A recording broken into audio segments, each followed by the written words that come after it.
La potencia compleja S es una representación fasorial relacionada con dos mediciones eléctricas, el voltaje y la corriente. Recordemos que en el dominio del tiempo se puede expresar el voltaje como V sub t igual a Vm coseno de Wt más el ángulo de desfase del voltaje o ZV, y la corriente como I sub t igual a I máximo por el coseno de Wt más Zi o el ángulo de fase de la corriente. Del dominio del tiempo podemos pasar al dominio fasorial. Se tiene entonces el voltaje fasorial, su magnitud y su ángulo ZV, de manera igual la corriente, su magnitud y el ángulo ZI o el ángulo de desfase de la corriente.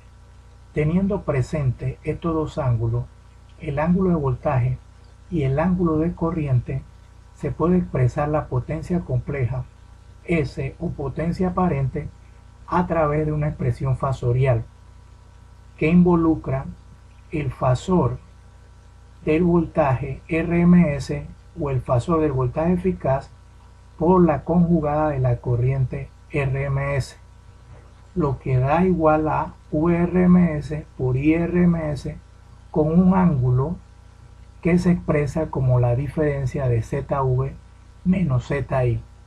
Esta sería la forma polar de representación de la potencia compleja o potencia aparente. Para obtener de la forma polar a la forma rectangular, se multiplica entonces por el coseno de la diferencia de los ángulos de voltaje y corriente para obtener la parte real por VRMS y IRMS, y la parte imaginaria VRMS por IRMS por el seno de teta, es decir, la diferencia del ángulo de voltaje menos el ángulo de corriente. De esa forma obtenemos la potencia compleja como una potencia real relacionada a la resistencia y una potencia reactiva en su parte imaginaria relacionada con la carga inductiva y la carga capacitiva. En resumen, la potencia compleja S se relaciona con la potencia real o potencia activa, que puede estar dada en kilowatts, y la potencia reactiva, que viene relacionada en forma positiva con la carga inductiva y en forma negativa con la carga capacitiva, de tal forma que la potencia reactiva se puede dar en voltio amperio reactivo o también en kilovoltio amperio reactivo. Se observa que la potencia compleja S, también conocida como potencia aparente, tiene dos componentes, la potencia real y la potencia reactiva. Ambas potencias están relacionadas con el ángulo ZV o ángulo de voltaje y el ángulo ZI o ángulo de corriente.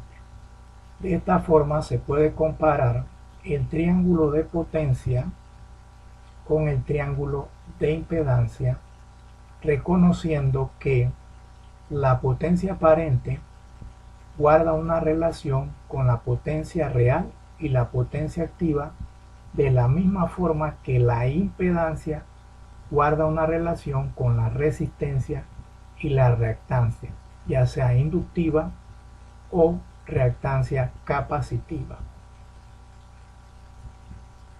La potencia real se relaciona entonces con la carga resistiva y la potencia reactiva se relaciona con la carga reactiva, y la potencia aparente se relaciona con la impedancia.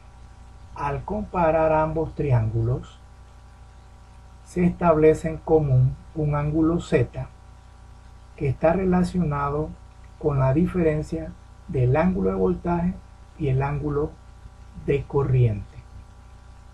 De esta manera se establece un parámetro de medición conocido como factor de potencia. El factor de potencia es igual al coseno del ángulo θ, es decir, el coseno que representa la diferencia entre el ángulo de voltaje y el ángulo de corriente.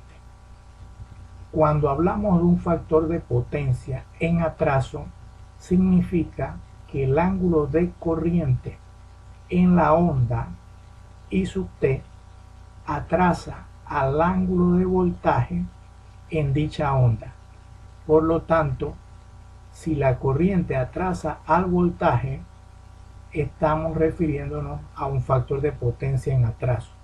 Y si por el contrario la corriente adelanta al voltaje, nos referimos a un factor de potencia en adelanto.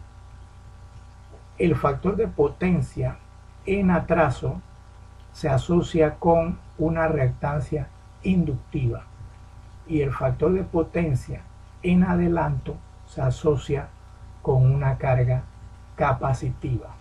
De esta manera podemos relacionar todos los parámetros del triángulo de potencia con todos los parámetros del triángulo de impedancia y así facilitar los cálculos, ya sea que tengamos las potencias o bien tengamos las impedancias o sus respectivas componentes de resistencia y reactancia en la carga.